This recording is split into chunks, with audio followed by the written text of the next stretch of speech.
Forget about the Nintendo Switch OLED model this holiday season, because there's a new hotness in town, and it's Nintendo's latest portable system, being the Legend of Zelda Game & Watch, which celebrates the series' 35th anniversary. Similar to last year's Super Mario Bros. Edition, this year's model features a beautiful retro-chic aesthetic while packing in 3 classic Zelda adventures, along with a bevy of fun little extras that'll keep you coming back for more, at least for a time.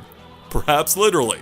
So in case you're unaware, as in not old as dirt, this portable system pays homage to Nintendo's oldest line of portable games, being the Game & Watch series, where each one included a simple game and a clock. Hence the name Game & Watch. Yes, it's quite literal. The hardware has been lovingly designed to be nearly identical to the original models, complete with the same angular exterior, raised bezel, and general button placement. It is absolutely gorgeous. At least to old-timers like me that grew up with the original hardware. Now, of course, technology has come a long way since the 80s, and the Zelda Game & Watch takes full advantage of that, featuring a rechargeable lithium battery via the included USB-C cable, along with a full-color backlit LCD screen, which is just perfect for the included games. Well, most of them. Game & Watch? Please, it's more like Games & Watch. Because instead of featuring a simple single-screen game, though that is here too, this one also packs in 3 full-scale Zelda adventures, being the original NES versions of The Legend of Zelda and Zelda 2: The Adventure of Link, along with Link's Awakening from the Game Boy Color, all of which look, sound, and play practically identically to how I remembered them.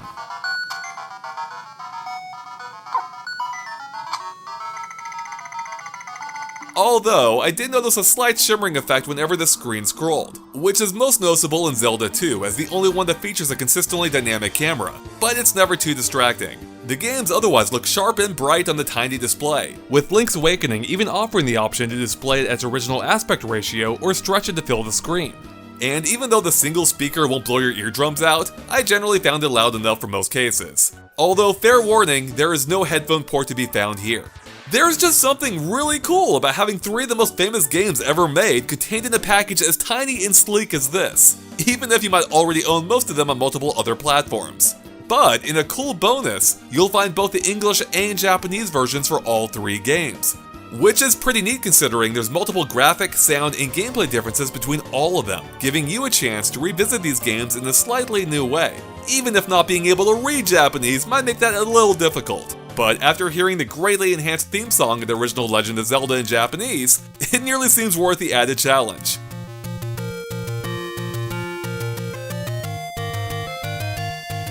Unfortunately, only the original black and white version of Link's Awakening is included here, rather than the arguably superior colorized version on Game Boy Color, which is a little baffling considering the box advertises color screen in giant text right on it. I'm just saying it would have been nice to have both as an option. On the upside, you can instantly swap between any of the games or languages with a tap of the game button.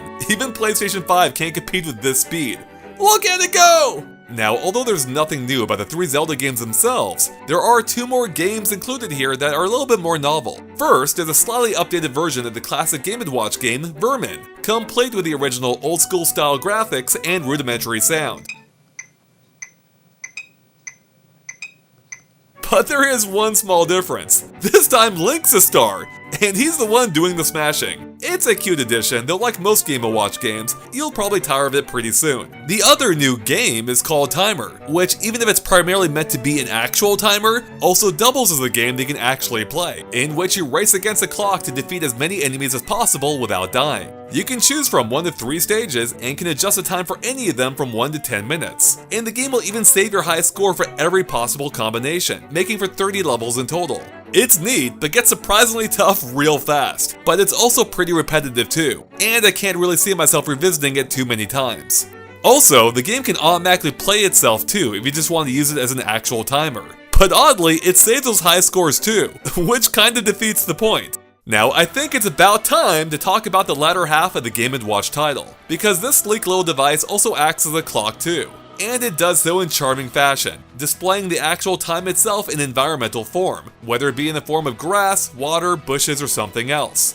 All the while, Link dashes around Hyrule, destroying enemies left and right. It's pretty cute and fun to watch for a bit, though it doesn't quite match up to the whimsy and surprise the last year's Mario one had. and instead feels like one of those automated demos when you sit on a tile screen for too long, as Link essentially just plays through the entire game by himself over the 24-hour cycle. But I did appreciate that the overworld turns dark at night, which never actually happened in the original NES game.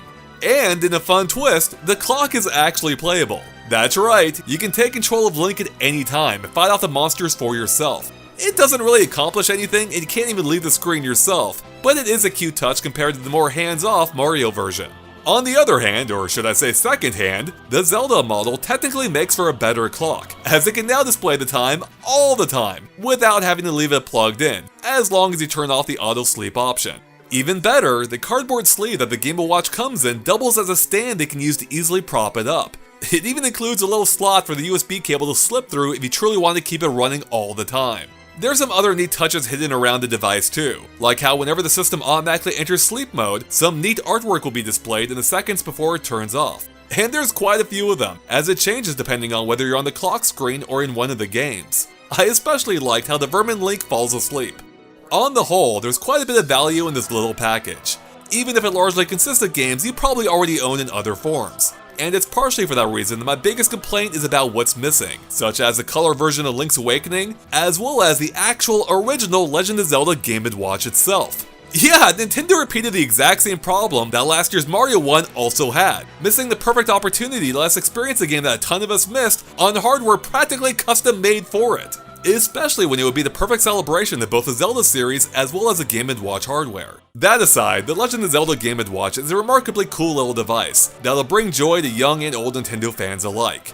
Although us older fans might appreciate it just a little bit more. Having instant access to 3 full-length Zelda adventures on a device that's smaller than your phone is just kind of awesome, especially when it includes Japanese versions of all of those games that most of us probably missed, on top of a few extra playable goodies that offer some bite-sized fun. And it makes for a surprisingly entertaining clock too, even if there isn't a ton to see. While it may not quite reach the same level of whimsy and surprise that its Mario predecessor had, it makes up for it with more games, more features, and a freaking Triforce that illuminates on the back of the system. Oh yeah, did I forget to mention that? Sometimes it's the little things. And it's for all those reasons that I like the Zelda Game & Watch a lot. So there you have it, our review of the Legend of Zelda Game & Watch.